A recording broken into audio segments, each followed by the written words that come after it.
Aunty उनके बड़ा सा सूचना दे दी है। मैं सर अलीगढ़ में हूँ, तो हम में पैदा हुए तो कलंदरगढ़ी। अच्छा, ये 3 जनवरी 1920 को। अच्छा, इसलिए आज से 95 साल की उम्र थी। शुरू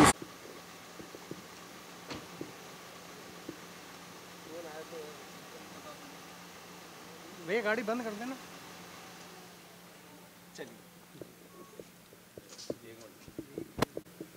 कैप्टन अब्बास अली अपने बचपन से ही क्रांतिकारी विचारों के थे और 23 मार्च 1931 को जब शहीद आज़म भगत सिंह को फांसी दी गई तो उसके 3 दिन बाद उन्होंने इसके विरोध में खुर्जा में जुलूस निकाला था और उसी समय वो भगत सिंह की नौजवान सभा के सदस्य भी थे। बाद में हाई स्कूल करने के बाद खुर्जा में वो अलीगढ़ विश्वविद्यालय में आए और यहाँ 1939 में इंटरमीडिएट के जब वो छात्र थे तो तभी उनका ब्रिटिश आर्मी में सिलेक्शन हुआ और ब्रिटिश आर्मी में रहते हुए उन्होंने साउथ ईस्ट एशिया और मलाया सिंगापुर में काम किया। उसी समय जापानियों की युद्धबंदी बना लिए गए और फिर जब नेताजी सुभाष चंद्र बोस ने आज़ाद हिंद फ़ौज का गठन किया तो वो उसमें शामिल हो गए और जब विजय अभियान के तहत मणिपुर तक आ चुके थे उसी समय जापान की हार हो जाने के कारण वो अपनी ही पुरानी ब्रिटिश सेना के बंदी बना लिए गए। कोर्ट मार्शल हुआ, सज़ाए मौत दी गई, लेकिन चूँकि 15 अगस्त 1947 को देश आज़ाद हो गया था तो इसलिए बाइज़्ज़त तरीक़े से बरी कर दिए गए। 1948 में जेल से आने के फ़ौरन बाद वो सोशलिस्ट पार्टी में शामिल हुए। आचार्य नरेंद्र देव, जयप्रकाश नारायण और डॉक्टर लोहिया के नेतृत्व में जो सोशलिस्ट पार्टी बनी थी उसके वे सदस्य थे। बुलंदशहर में ज़िला मंत्री रहे, फिर प्रदेश में सोशलिस्ट पार्टी के राज्य मंत्री रहे। 1967 में चौधरी चरण सिंह के नेतृत्व में पहली गैर कांग्रेसी सरकार का गठन करने में अहम भूमिका निभाई। 1977 में जनता पार्टी का गठन होने के बाद उत्तर प्रदेश जनता पार्टी के अध्यक्ष बनाए गए।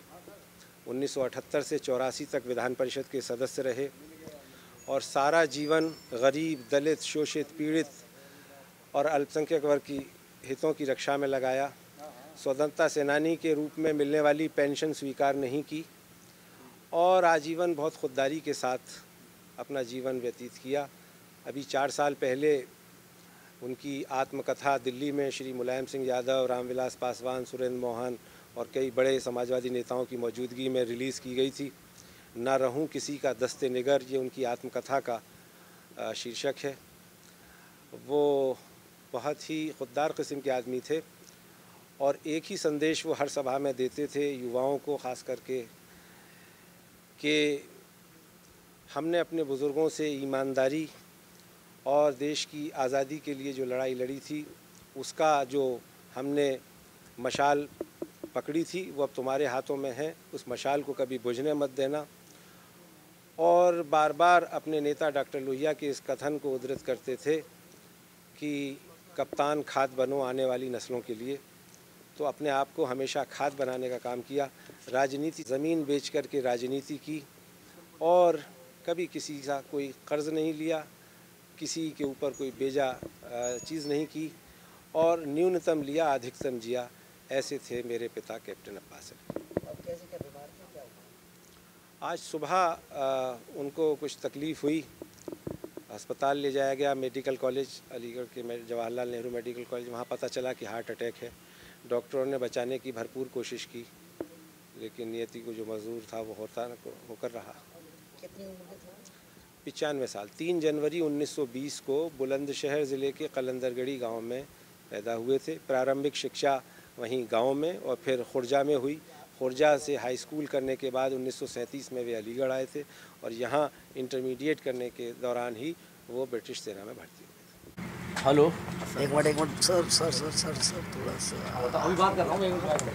एक मिनट मुकेश, ये जो रास्ते में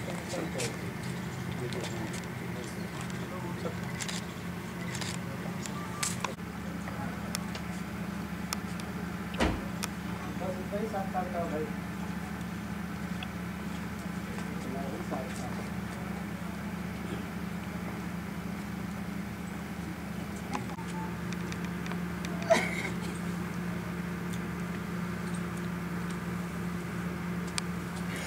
जी आप कुछ कह रहे थे। मैं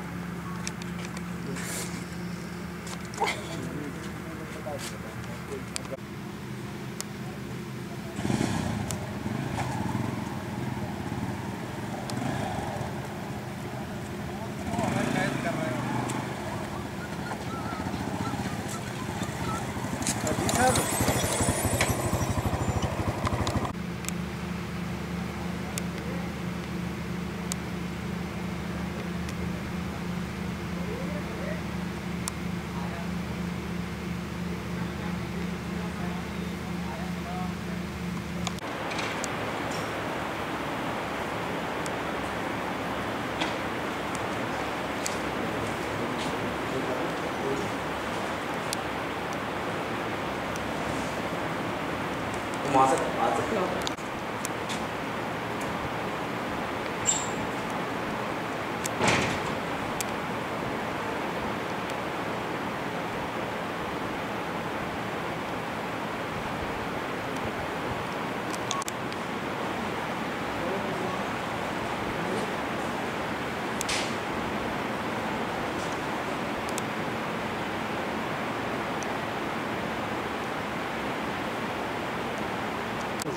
नहीं आ रहा है।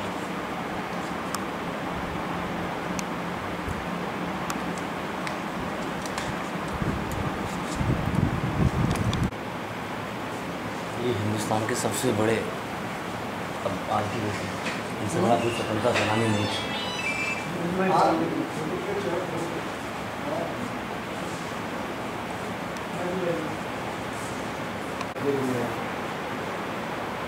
नेताजी से तो बात हुई मेरी करियों जी ने करा दी थी। मैं उसको बताया था जगह जी को, नेताजी को फोन किया अगर कुर्बान भाई के पास तो मेरे पास भी आया था। अखिलेश एक फोटोग्राफी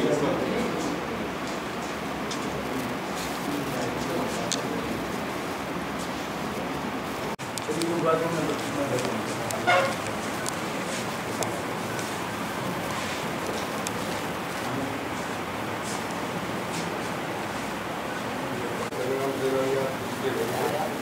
सौ साल की उम्र में हमारी राजी और पैदल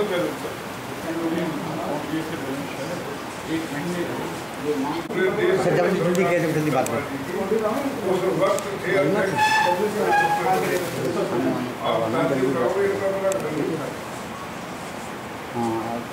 आ जाना मकान था छोटा मोटा था। हिंदुस्तान के बहुत बड़े महान स्वतंत्रता संग्राम सेनानियों में रहे। सुभाष चंद्र बोस की फौज के कैप्टन रहे उस वक्त और पूरा जीवन समाज सेवा में ईमानदारी के साथ चलाया। जब पूरे देश में जनता पार्टी की सरकार थी, चंद्रशेखर जी भी इनके भक्त थे। मतलब ये उनके भक्त नहीं थे, चंद्रशेखर जी इनके भक्त थे। चंद्रशेखर जी पूरे देश के सदर थे। जनता पार्टी की जब पूरे देश में सरकार थी उस वक्त उत्तर प्रदेश के सदर ये थे।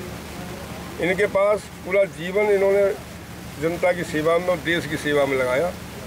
कोई अपना व्यक्तिगत संपत्ति या किसी तरह की अभूतपूर्व बहुत ज़्यादा जबरदस्त। ये तो एक आदर्श थे समाज के लिए। हम लोग इतने शर्मिंदा होते थे कि जब मेरे ऑफिस के सामने होके ये तस्वीर मेरे पे पैदल चलते थे तो मैं खड़ा होके इनके हाथ जोड़ के ले जाता था। मैं चलो आप मेरे घर एक बैठ के एक गिलास पानी पी लो कि नहीं ठीक है। मतलब पैदल इस उम्र में भी चलना। तो मैं लोगों से कहता था मैं देखिए ये महान स्वतंत्रता संग्राम सेनानी है जो देश के इतने बड़े पदों पर रहे, आज पैदल चल रहे हैं। इनका बहुत कुछ योगदान है इस देश को स्वतंत्र कराने में और समाज के लिए एक आदर्श थे। हमारे बड़े सरप्रस्त थे। मैं तो इनका जीवन भर आभारी हूँ। और आज इनके स्वर्गीय होने से मुझे बहुत धक्का भी लगाया और देश को बहुत बड़ी क्षति।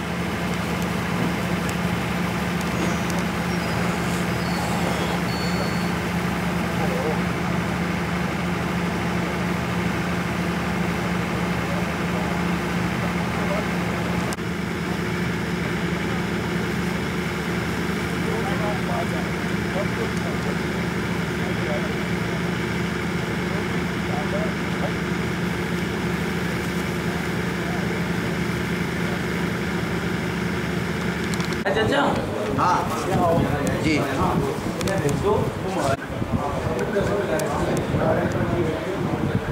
सत्येंद्र यार तुम हमेशा काम खराब कर देते हो यार।